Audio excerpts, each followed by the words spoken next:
తెలంగాణలో సంచలనం సృష్టించిన ఫోన్ ట్యాపింగ్ కేసు దర్యాప్తు మరింత స్పీడప్ అయింది. కాసేపట్లో జూబ్లీహిల్స్ పోలీస్ స్టేషన్ కు టీపీసీసీ చీఫ్ మహేష్ కుమార్ గౌడ్ చేరుకోనున్నారు. గత ప్రభుత్వం తన ఫోన్ ట్యాపింగ్ చేసిందని మహేష్ కుమార్ గౌడ్ ఫిర్యాదు చేశారు. ఈ నేపథ్యంలోనే ఏసీపీ వద్ద మహేష్ కుమార్ గౌడ్ వాంగ్మూలం ఇవ్వనున్నారు.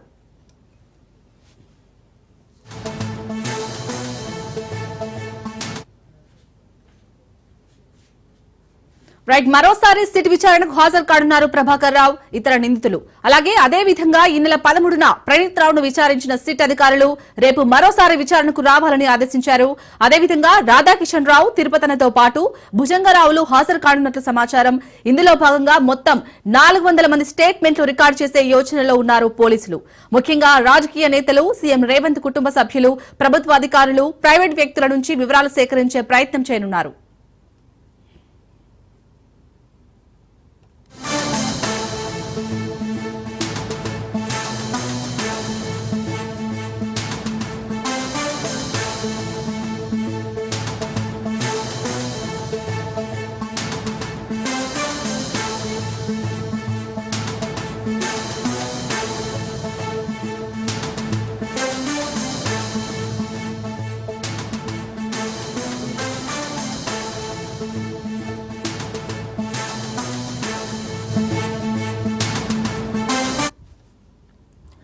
తెలంగాణలో సంచలనం సృష్టించిన ఫోన్ ట్యాపింగ్ కేసు దర్యాప్తు మరింత స్పీడప్ అయింది. కాసేపట్లో జూబ్లీహిల్స్ పోలీస్ స్టేషన్ కు టీపీసీసీ చీఫ్ మహేష్ కుమార్ గౌడ్ చేరుకోనున్నారు. గత ప్రభుత్వం తన ఫోన్ ట్యాపింగ్ చేసిందని మహేష్ కుమార్ గౌడ్ ఫిర్యాదు చేశారు. ఈ నేపథ్యంలోనే ఏసీపీ వద్ద మహేష్ కుమార్ గౌడ్ వాంగ్మూలం ఇవ్వనున్నారు.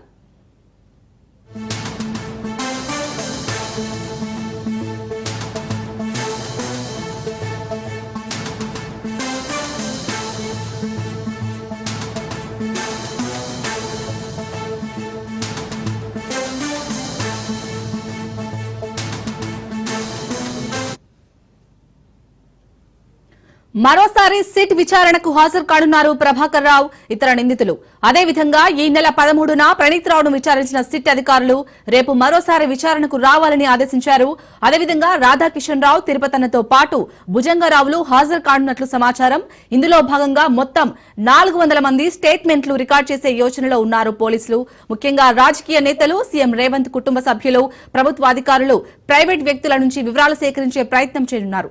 దీనికి సంబంధించి పూర్తి అప్డేట్స్ మా ప్రతినిధి రత్నకుమార్ ఇస్తారు. రత్నకుమార్, మరి కాసేపట్లో టీపీసీసీ చీఫ్ మహేష్ కుమార్ గౌడ్ అయితే సాక్షిగా వాంగ్మూలం ఇవ్వనున్నారు. అప్డేట్స్ ఏంటి దీనికి సంబంధించి?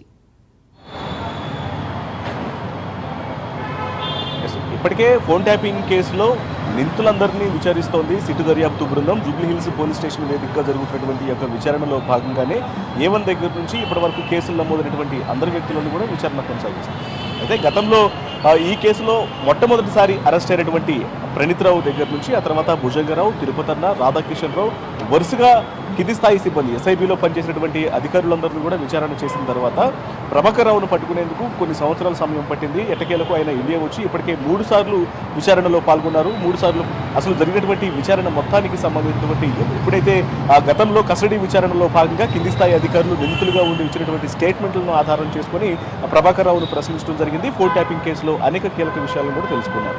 అయితే ఇక ఈ విచారణలో భాగంగానే ఇవాళ మరొకసారి ప్రభాకర్ రావును విచారించబోతున్నారు సిట్టు దర్యాప్తు బృందం. మరికొద్దిసేపట్లోనే ప్రభాకర్ రావు సిట్టు విచారణకు హాజరైనటువంటి అవకాశాలు కనిపిస్తున్నాయి. ఇక ఇదిలా ఉంటే ఈ కేసులో ఎప్పుడైతే ప్రణీత్ రావు మొబైల్ని రీట్రైవ్ చేసిన తర్వాత దాదాపు 400 మంది ఫోన్లు ట్యాప్కు గురైనట్లు విషయం తెలుసుకున్న తర్వాత గతంలో 2023 ఎన్నికల సమయంలో అప్పుడు కాంగ్రెస్ పార్టీలో ఉంటూనే టీపీసీసీ వర్కింగ్ ప్రెసిడెంట్గా పనిచేసినటువంటి మహేష్ కుమార్ గౌడ్ ప్రస్తుతం టీపీసీసీ చీఫ్గా ఉన్నారు.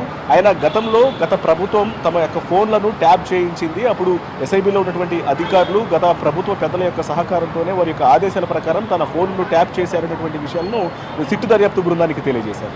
ఇక సిట్టు దర్యాప్తు బృందానికి తెలియజేయడంతో దీనికి సంబంధించినటువంటి ఒక వాంగ్మూలాన్ని తమ ఎదుట ఇవ్వాలి అనేటువంటి విషయాన్ని సిట్టు దర్యాప్తు బృందం తెలియజేసినటువంటి నేపథ్యంలోనే మరికొద్దిసేపట్లో సిట్టు అధికారుల ఎదుట సాక్ష్యాన్ని ఇచ్చేందుకు మహేష్ కుమార్ గౌడ్ టీపీసీసీ చీఫ్ మరికొద్దిసేపట్లోనే ఆయన జూబ్లీహిల్స్ పోలీస్ స్టేషన్కు చేరుకొని ఆయన యొక్క వాంగ్మూలాన్ని ఇవ్వబోతున్నారు.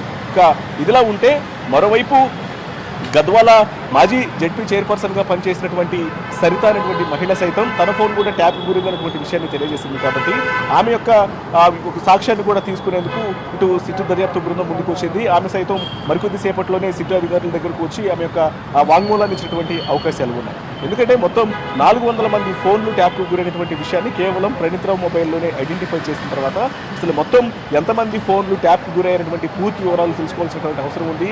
ఇదంతా కూడా ఎవరి డైరెక్షన్ ప్రకారం జరిగింది. ఎస్ఐబి అధికారులందరూ కూడా ప్రణీత్రావు కావచ్చు, భుజంగరావు, తిరుపతన్న వీళ్ళందరూ అధికారులందరూ కూడా ఎస్ఐబి మాజీ చీఫ్గా పనిచేసినటువంటి ప్రభాకర్ రావు పేరు చెప్పారు కాబట్టి ప్రభాకర్ రావుని ఇప్పుడు విచారిస్తూ మరికొద్ది రోజుల్లోనే ఇవాళ మరొకసారి ప్రభాకర్ రావుని విచారించిన తర్వాత రేపు ప్రణీత్రావును విచారించేటువంటి అవకాశాలు ఉన్నాయి. ఎందుకంటే గ్రౌండ్ లెవెల్లో టీం మొత్తాన్ని కూడా నడిపించినటువంటి వ్యక్తి ప్రణీత్రావు కాబట్టి ఆయన రేపు మరొకసారి విచారించేటువంటి అవకాశం ఉన్నాయి. రీసెంట్గానే ఆల్రెడీ ప్రణీత్రావును ఒకసారి విచారించడం జరిగింది. సో మనకు అందుతున్నటువంటి సమాచారాన్ని బట్టి మరికొద్ది సేపట్లోనే ఇటు టీపీసీసీ చీఫ్ ఒకసారి వచ్చేటువంటి అవకాశాలు కనిపిస్తూ ఉన్నాయి. అందులో భాగంగానే present Jubilee hills police station దగ్గర ప్రతి ఒక్కళ్ళు మహేష్ కుమార్ గౌడ్ రాబోతున్నటువంటి సమాచారంతోనే ప్రతి ఒక్కళ్ళు కూడా అప్రమత్తమయ్యారు.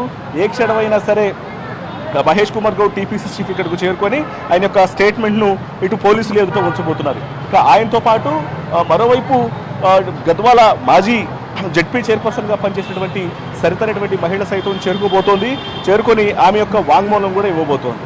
మొత్తానికి ఇవాళ జరగబోతున్నటువంటి బాధితుల యొక్క స్టేట్మెంట్ అనేది ఎవరెవరైతే తమ ఫోన్లు ట్యాప్కు గురయ్యేటువంటి విషయాలను తెలియజేశారో వాళ్ళ యొక్క స్టేట్మెంట్లు అనేవి చాలా కీలకం కాబోతున్నాయి. ముఖ్యంగా ఇందులో ప్రధానంగా గత ప్రభుత్వ హయాంలో ఇటు పొలిటీషియన్స్కు సంబంధించినటువంటి ఫోన్లను ట్యాప్ అయినట్టు గుర్తించారు. నాన్ పొలిటికల్ వ్యక్తులకు సంబంధించినటువంటి ఫోన్లను కూడా ట్యాప్కు గురైనటువంటి విషయాన్ని ఐడెంటిఫై చేయడం జరిగింది.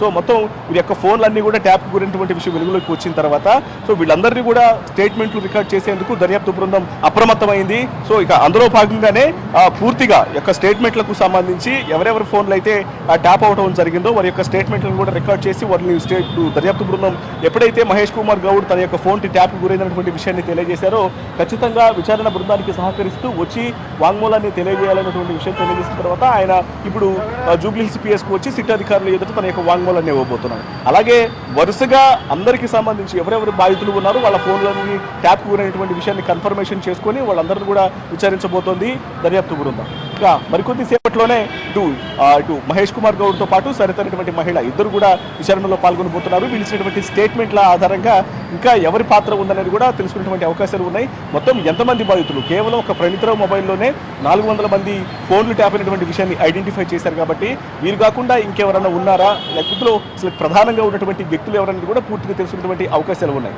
మరీ ముఖ్యంగా ఎప్పుడైతే ఎలక్షన్ రిజల్ట్స్ వచ్చాయో ఎలక్షన్ రిజల్ట్స్ వచ్చినటువంటి మరుక్షణమే మొత్తం పూర్తిగా ఆధారాలన్నింటినీ కూడా తారుమారు చేస్తూ వాటన్నింటిని కూడా మాయం చేస్తూ హార్డ్ డిస్కులను ధ్వంసం చేయటం వాటన్నిటిని ఆనవాడు లేకుండా స్థానికంగా ఉన్నటువంటి నదులలో పడేసినటువంటి విషయాలు కూడా వెలుగులోకి వచ్చినటువంటి నేపథ్యంలోనే వీటన్నిటి మీద ప్రధానంగా దృష్టి సారించి ఆ సమాచారం మొత్తాన్ని ఎస్ఐబి మాజీ చీఫ్ ప్రభాకర్ రావు నుంచి అలాగే కింది స్థాయి అధికారులుగా పనిచేసిన వాళ్ళ దగ్గర నుంచి కూడా తెలుసుకునేటువంటి అవకాశాలు ఉన్నాయి. మొత్తానికి మరికొద్ది సేపట్లోనే ఇటు ప్రభాకర్ రావుతో పాటు ఇప్పుడు ప్రస్తుతం టీపీసీసీ చీఫ్గా ఉన్నటువంటి మహేష్ కుమార్ గౌడ్ అలాగే సరిత అనేటువంటి గద్వాల్ మాజీ జడ్పీ చైర్పర్సన్ విచారణలో పాల్గొని ఒకవైపున నిందితుడిగా ఉన్నటువంటి ప్రభాకర్ రావు తన యొక్క వివరణను మరొకసారి విచారణలో పాల్గొని తెలియజేయబోతున్నారు.